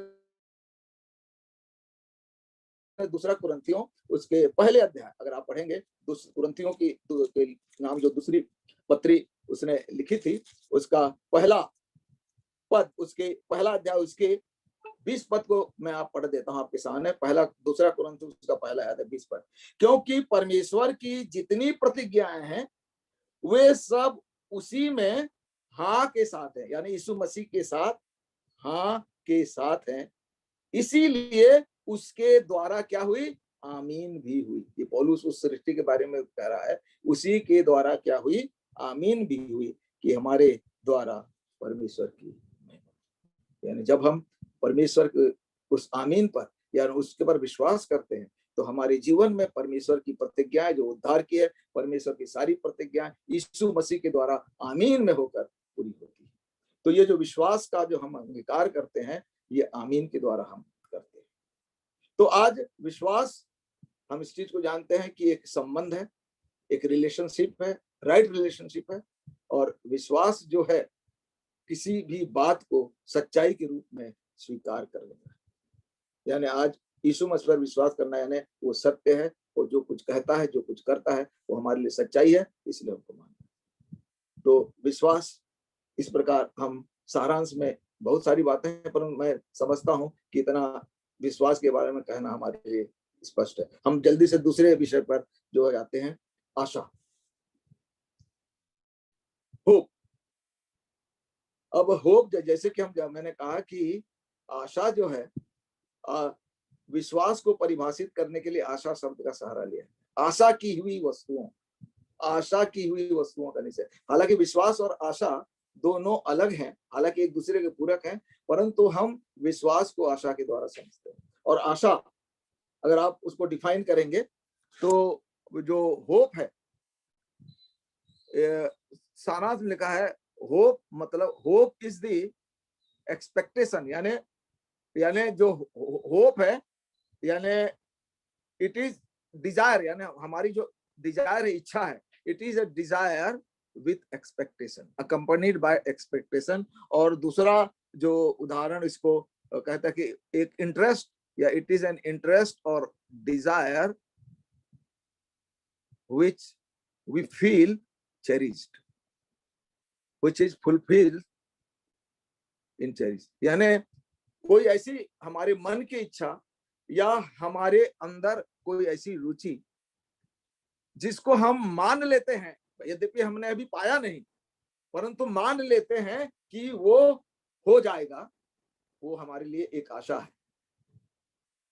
That is our hope, कि ये हमारी आशा है कि अभी तक हमने पाया नहीं, परंतु हमारे मन की इच्छा है, और जो बात है हम पाएंगे, क्योंकि मनुष्य जो है एक सीमित प्राणी है, हर प्रकार से सर्वगुण संपन्न नहीं, तो उसकी बहुत सारी आवश्यकता होती है। तो इसीलिए वो एक मनुष्य को कहा एक आशावादी प्राणी है। क्यों? क्योंकि मनुष्य जो है किसी न किसी से कुछ पाने की आशा रखता है। और हमारा जो हम जानते हैं कि हमारा जो है, जैसे हमने कहा, विश्वास किससे जुड़ा है? उद्धार से। तो आशा भी उद्धार से जुड़ी है। तो हमारी आशा किस पर? जैसे हमारा उद्धार से विश्वास जुड़ा है, तो आशा भी विश्वास से जुड़ा है। हमारी आशा क्या है एक्चुअल में? द ओनली होप, जो हमारा salvation is our only hope, यानी उद्धार जो है हमारी एकमात्र आशा है। इसीलिए आप अभी देखते हैं, इसमें साफ लिखा है, पहला थिस्सलुनीकियों की पत्री, जब पहले अध्याय के 5वें अध्याय के 8 पद को पढ़ते हैं, तो उसमें क्या लिखा है? पहला थिस्सलुनीकियों उसके 5 उसमें 8 सब लिखा है, पर हम जो दिन के हैं विश्वास और प्रेम की झिलल पहनकर, और क्या है? उद्धार की आशा लिखा है। क्या लिखा है? उद्धार की आशा का टोप, उद्धार की आशा का टोप। और ये टोप जो है इफिसियों में भी पढ़े, जो 17 पद में, इफिसियों 6:17 में पढ़ता है, तो वहां केवल उद्धार का टोप आया है। परंतु यहाँ जो मैंने कहा कि ये समावेश किया है, उसको उद्धार की आशा का टोप कहा गया। टोप यानी देखो, झिलम, जैसे विश्वास और प्रेम की झिलम बोला, और उद्धार की आशा का टोप, ये दो हमारे लिए एक शस्त्र है आत्मिक। झिलम जो है हृदय को प्रोटेक्ट करती है, और टोप जो है हमारे हेड को, मस्तिष्क को, विचारों को प्रोटेक्ट करती है। तो ये हथियार इसलिए हैं कि ये जो वाइटल पार्ट है हमारे, उसको क्या करे? सुरक्षित करे। तो इसीलिए जब हमारे अंदर विश्वास है, प्रेम है, प्रेम भी जैसे हम आगे देखेंगे, और आशा है, तो शैतान या कोई भी तकलीफ हमको डिगा नहीं सकती। कोई भी संसार की कोई भी हथियार या कोई भी युक्ति हमारे विरोध में काम नहीं करेगी, क्योंकि हम विश्वास में और आशा में दृढ़ रहेंगे। और हमारी आशा किस पर होनी चाहिए? उद्धार। और उद्धार किससे संबंधित है? यीशु मसीह और परमेश्वर से। तो इसीलिए लिखा है कि तुम्हारी आशा किस पर निर्भर है। तो अगर आप रोमियो की पत्री उसमें आ जाएंगे, 15 अध्याय उसके 13 पद को, रोमियो की पत्री उसका 15 अध्याय 13 पद में साफ लिखा है,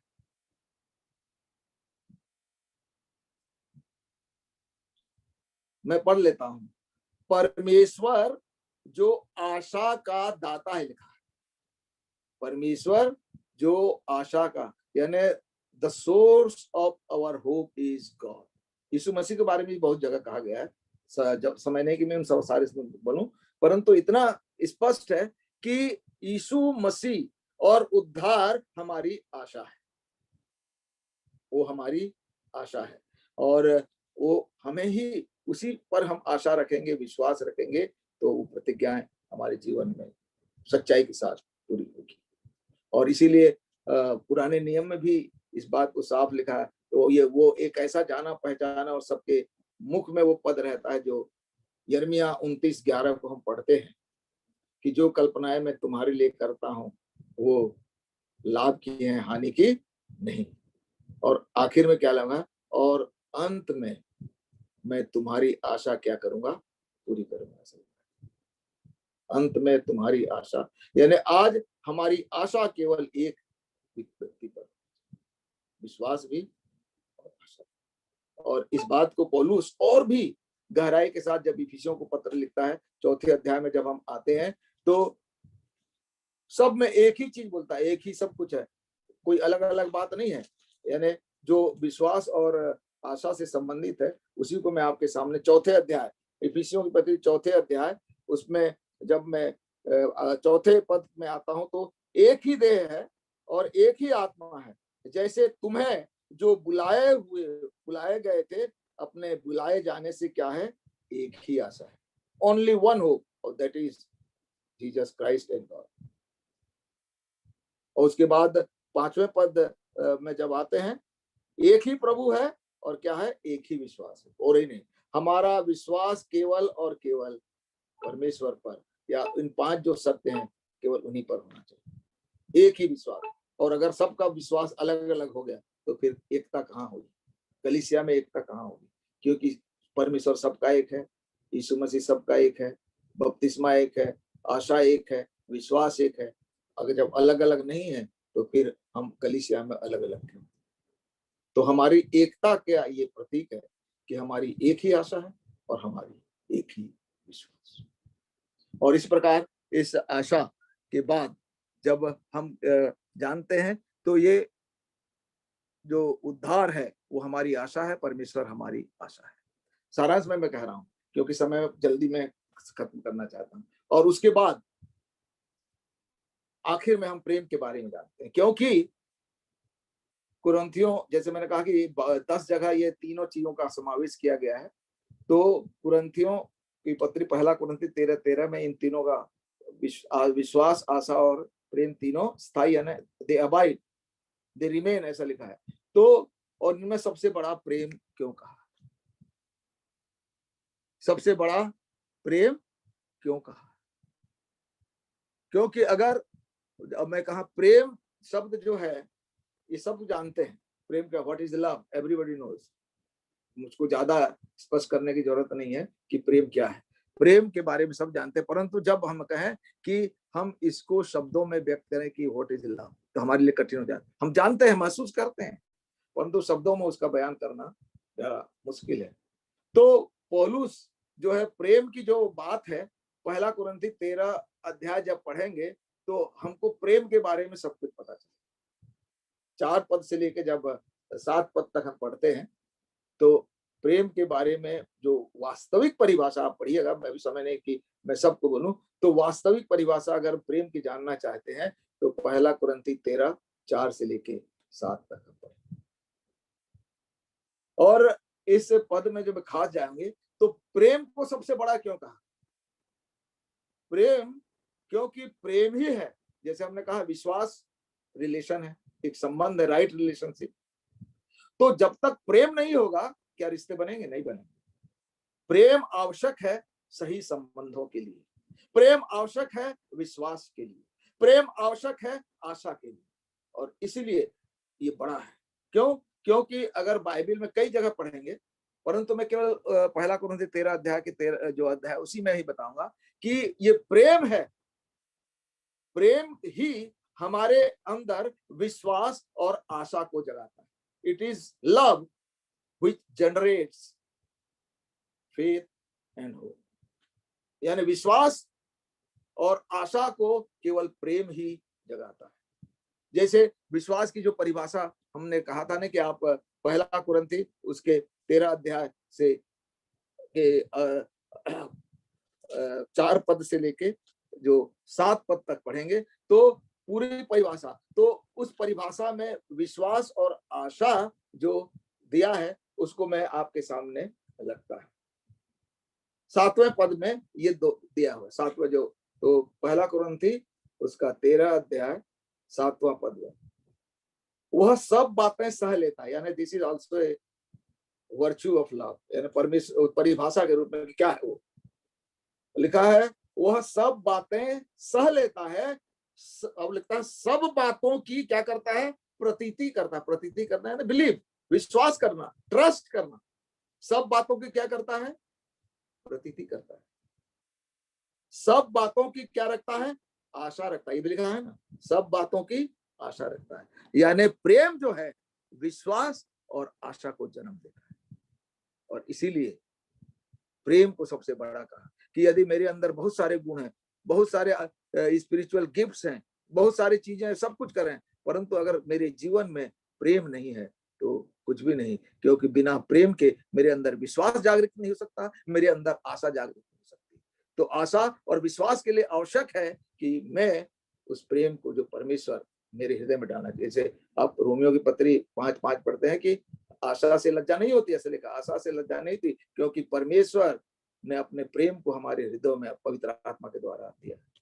और इसीलिए आत्मा का जो फल है, जो सर्वश्रेष्ठ गुण, सबसे पहले प्रेम आया है। गलतियों 5:22-23 में पढ़ते हैं, आत्मा का फल पहला क्या लिखा है, प्रेम। यानी the best virtue of the fruit of spirit is love. वो इसलिए क्योंकि प्रेम जो है न केवल, और इसीलिए प्रेम की जो परिभाषा इन दृष्टि में संबंध और रिलेशन से, तो जो शाब्दिक यानी जो सेकुलर डेफिनेशन भी, और हम उसको बिब्लिकल कह सकते हैं, तो इसको अंग्रेजी में इस प्रकार करते हैं, love is the deepest possible expression of personality end of personal relations.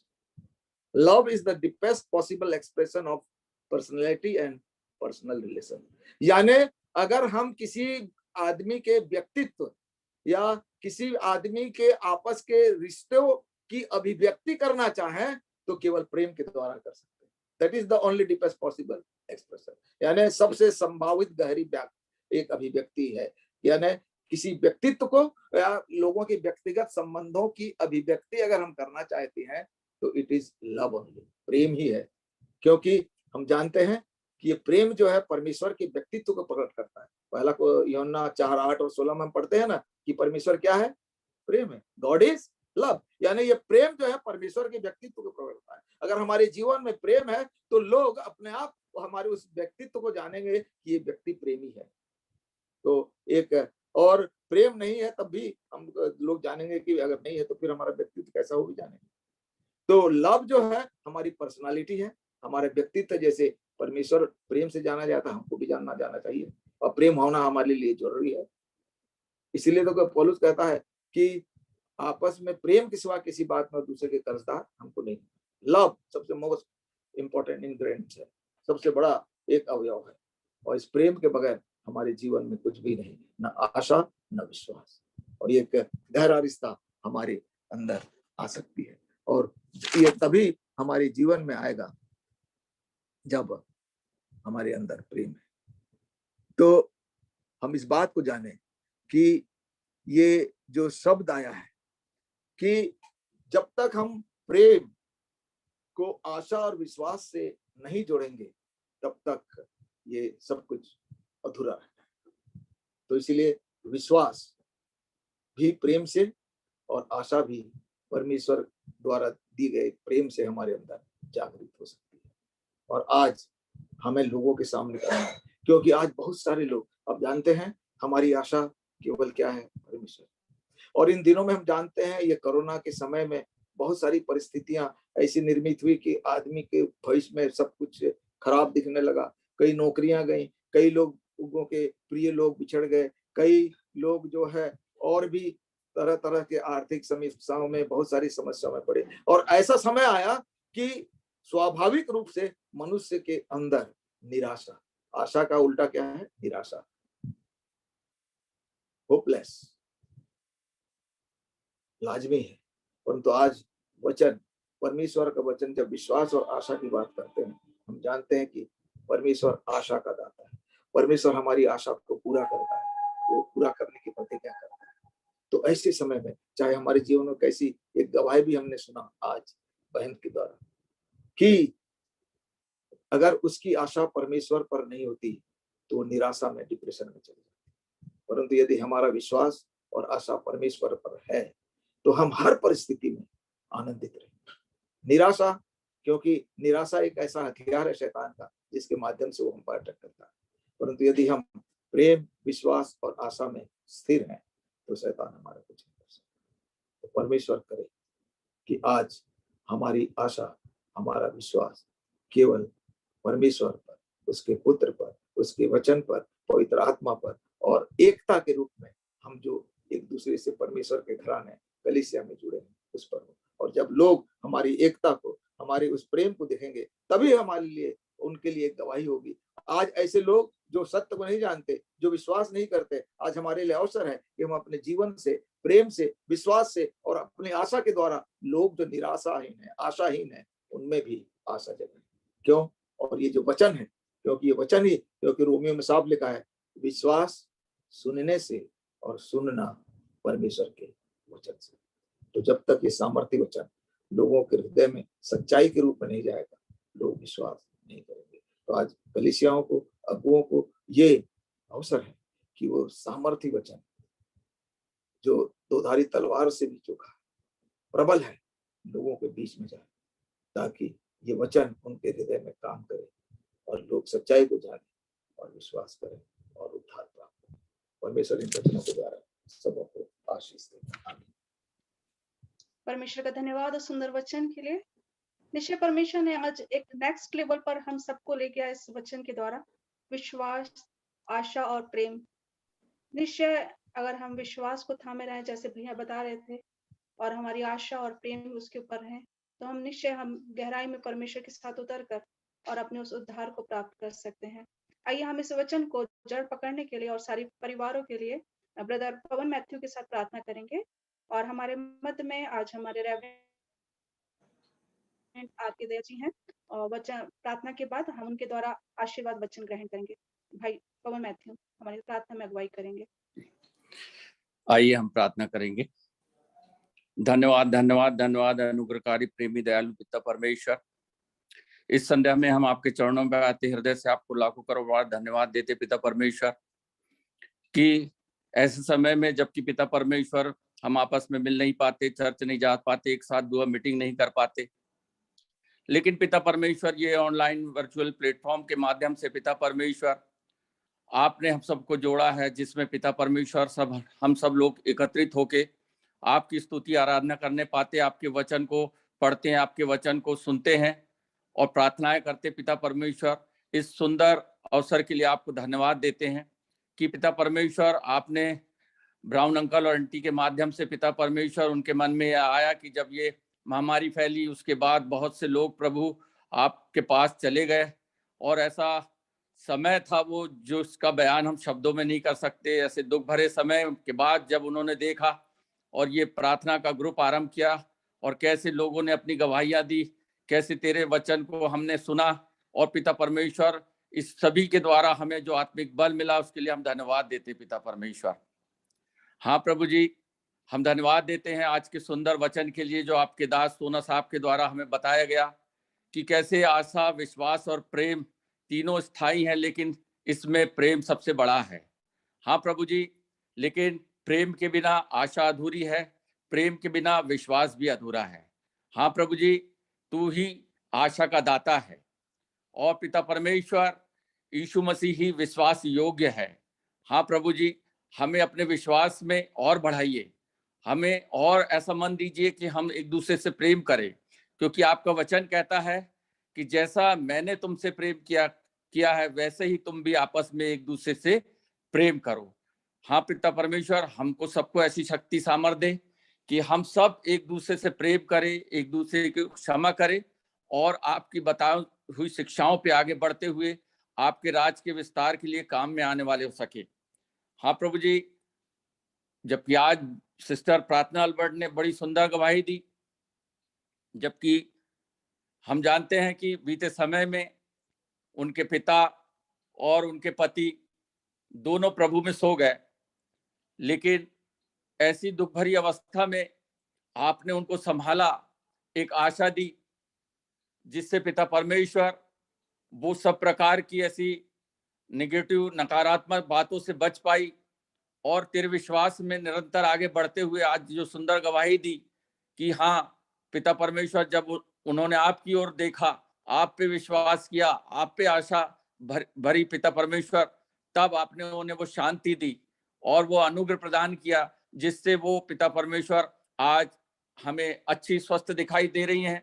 और पिता परमेश्वर, हमारी यही विधि प्रार्थना है कि आने वाले समय में ही आप उनके रक्षक सहायक हो, उन्हें अपनी पवित्र आत्मा की सामर्थ से भरना पिता परमेश्वर, जिससे वो इस दुख से पूरी रीति से उभर के पिता परमेश्वर अपने परिवार का संचालन आपके भय प्रेम में अच्छे रीति से करते हुए आपके नाम को और ऊंचा उठाने वाली हो सके। पिता परमेश्वर, उनके पूरे परिवार को अपने अनुग्रह और आशीष और रक्षाकारी हाथ के नीचे रखते हुए निरंतर सफलता और आगे बढ़ाते जाना, यही हमारी आपसे विनती प्रार्थना है। हाँ प्रभु जी, हम उन लोगों के लिए भी विनती प्रार्थना करते पिता परमेश्वर जिनके बीच से उनके प्रियजनों प्रभु आपने अपने पास बुला लिया, वे लोग प्रभु में सो गए और पिता परमेश्वर बड़ा दुख जो उन परिवारों में हुआ है और हम जानते हैं कि वो दुख को आपने भरा है पिता परमेश्वर, आपकी पवित्र आत्मा ने उस खाली स्थान को भरा है और उन्हें वो शांति प्रदान की है जो कोई और दूसरा शांति उनके परिवार को नहीं दे सकता। हाँ पिता परमेश्वर, उनके परिवारों के लिए विशेष विनती प्रार्थना निवेदन है प्रभु जी, उनको और अपने विश्वास में आगे बढ़ाइए, अपनी पवित्र आत्मा की सामर्थ से भरिए ताकि पिता परमेश्वर वो और आपके बताए हुए आज्ञाओं पे, आपके प्रेम में, आपके विश्वास में और मजबूत होते हुए पिता परमेश्वर आपके राज की बढ़ती के लिए काम में आने वाले हो सके और अपने परिवारों के द्वारा आपको महिमा देने वाले हो सके, आपके नाम की गवाही देने वाले हो सके। हम उनके लिए भी धन्यवाद देते पिता परमेश्वर जिनको कोरोना बीमारी अपने चपेट में तो लाई, लेकिन आपके अनुग्रह से, आपकी दया से आपने उन्हें चंगाई प्रदान करी। और हम उन लोगों के लिए भी धन्यवाद देते पिता परमेश्वर जिनको ये कोरोना बीमारी हुई ही नहीं और वे सुरक्षित पाए गए। पिता परमेश्वर, ये भी आपका अनुग्रह दया है, उन परिवारों के लिए आपने उन्हें स्वस्थ और भला चंगा रखा। जबकि पिता परमेश्वर अब हम सब लोग स्वस्थ पाए जाते हैं तो हमारा ये कर्तव्य हो जाता है कि जब हमको ये दूसरा जीवन, नया जीवन मिला है तो हम इस नए जीवन में पिता परमेश्वर आपके बताए उस अधूरे कार्य को पूरा करने के लिए आगे आए।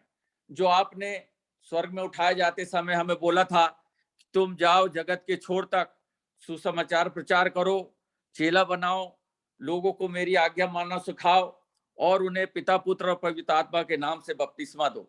हाँ पिता परमेश्वर, हमारा ये कर्तव्य है कि हम एक पवित्र जीवन जीते हुए आपकी उस महान आज्ञा को पूरा करने वाले हो सके।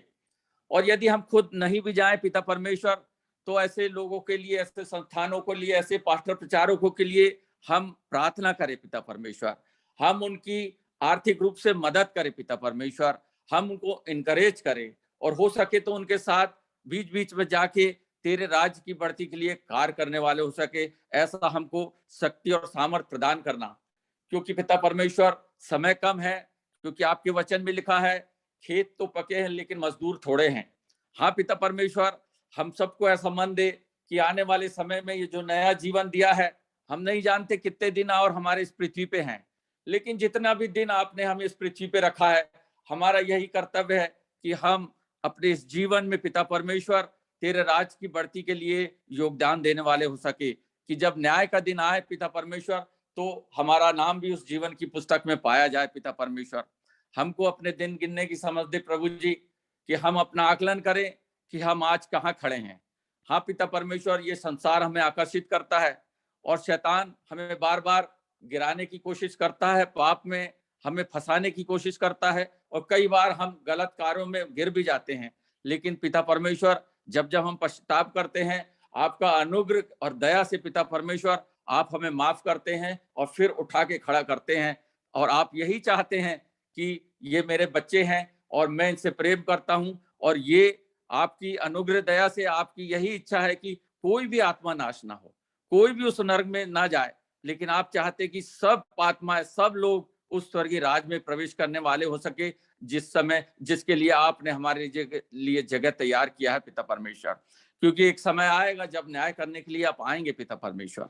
हाँ पिता परमेश्वर, उस न्याय के समय पिता परमेश्वर हम चाहते हैं कि हम सब जो पिता परमेश्वर यहाँ है अपने पापों से पश्चाताप करें और आपके वचन को निरंतर पढ़े, आपकी संगति में रहे, आपकी स्तुति आराधना करे, निरंतर आपसे प्रार्थना करे और एक अच्छा जीवन जो आप चाहते वैसा जीवन जीते हुए पिता परमेश्वर हम सब उस स्वर्गीय राज में प्रवेश करने वाले हो सके।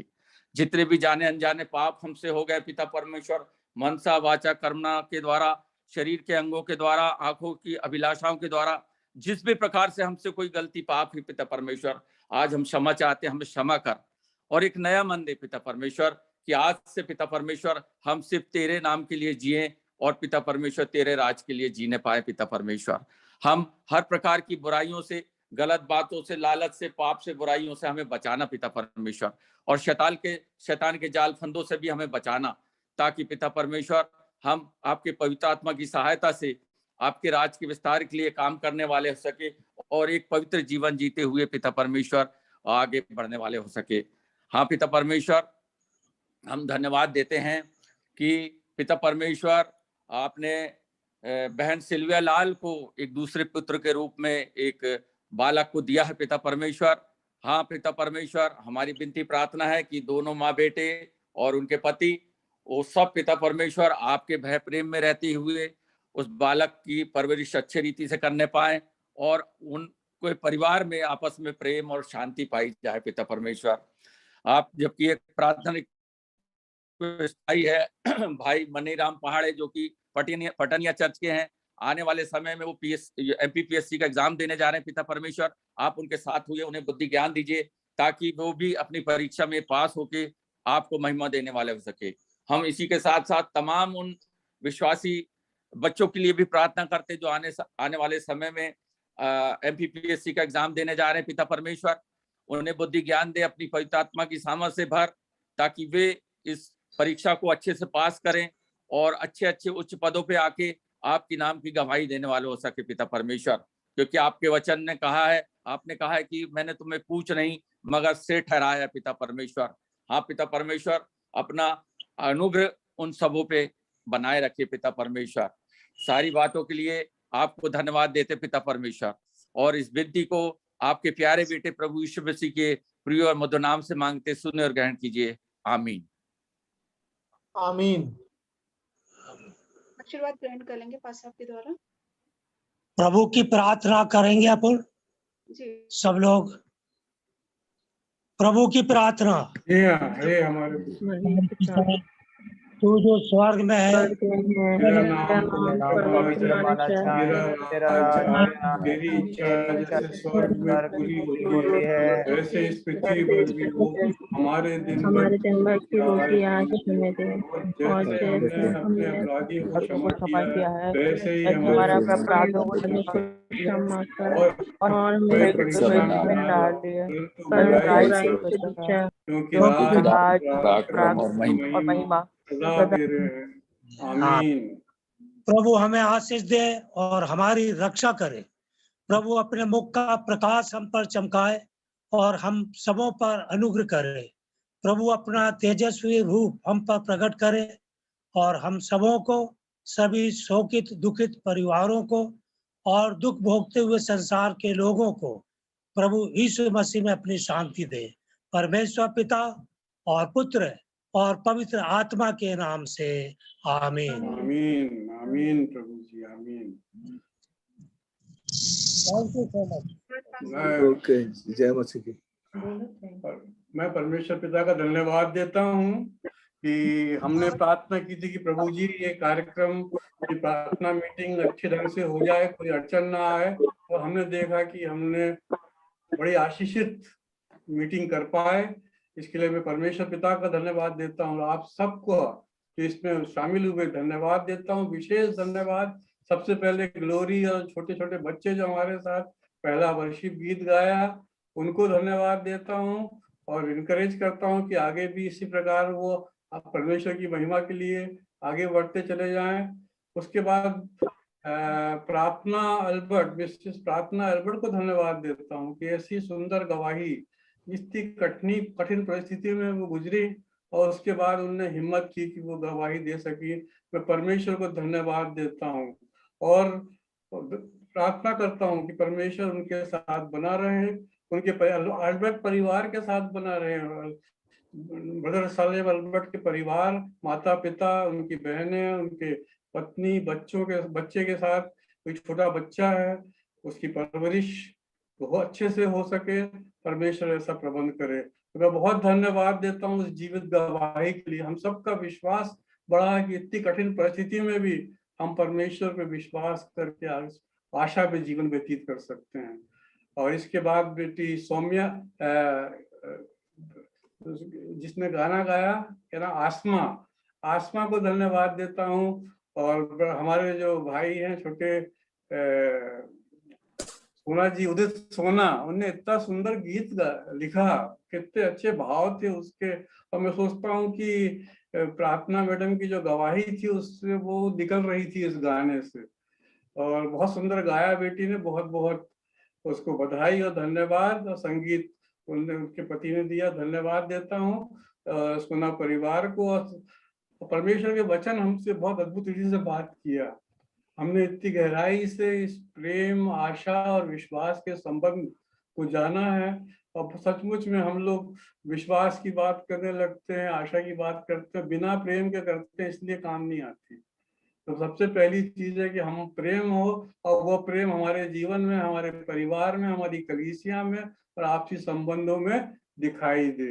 ये आज का वचन के लिए परमेश्वर को धन्यवाद देता हूँ। भाई सुभाष सोना जी को बहुत बहुत धन्यवाद देता हूँ। और मैं समझ रहा था कि ये 2 भागों में होना था, और इस प्रवचन, इस मैसेज को और गहराई से उचित हम समझ सकते थे। और बहुत बहुत धन्यवाद। हम आशा करते हैं कि भविष्य में भी आप हम लोगों का इसी प्रकार वचन के माध्यम से मार्गदर्शन करेंगे। मैं बहुत धन्यवाद देता हूँ पवन मैथ्यूज को कि बहुत गहराई में, दिल की गहराई से आपने प्रार्थना करी है और परमेश्वर हमारी प्रार्थना को इन दोनों ने सुना है। ये बहुत बड़ी बात है। हमारे ग्रुप में एक आशीष की बात यह है कि बहुत सी प्रार्थनाओं को परमेश्वर ने सुना है। ऐसी बातें गवाही और ये प्रार्थना बहुत लोगों, बहुत परिवारों में इसने काम किया। इसके लिए मैं धन्यवाद देता हूँ। आज मैंने रिक्वेस्ट की थी बेटी हमारी अर्चना तेलगोटे से कि वो इस पोस्ट है और संचालन करे, और उसने बहुत अच्छे ढंग से, बहुत मन से अगुवाई की है। उसे भी मैं धन्यवाद देता हूँ। और आप सब जो जुड़े, बहुत से लोग जुड़े हैं, आप लोग सबका स्क्रीन वीडियो लगा लीजिए। और हमारे पास साहब दया साहब जो हैं, उनसे हम हमेशा चाहते हैं कि आशीर्वाद वचन बोले हमारा प्रिय, वो हमेशा शामिल होते हैं, हमारी प्रार्थनाओं को सुनते हैं। मैं बहुत बहुत धन्यवाद देता हूँ पास्टर साहब आपको, और आपका सहयोग हमेशा बना रहता है हम लोगों सबके साथ। बहुत धन्यवाद। और आप हम लोग सब अपने वीडियो खोलकर एक दूसरे को सलाम बोल सकते हैं। जो बोलना चाहे हाथ उठाइए और बोलिए। अपना माइक भी ऑन कर सकते हैं।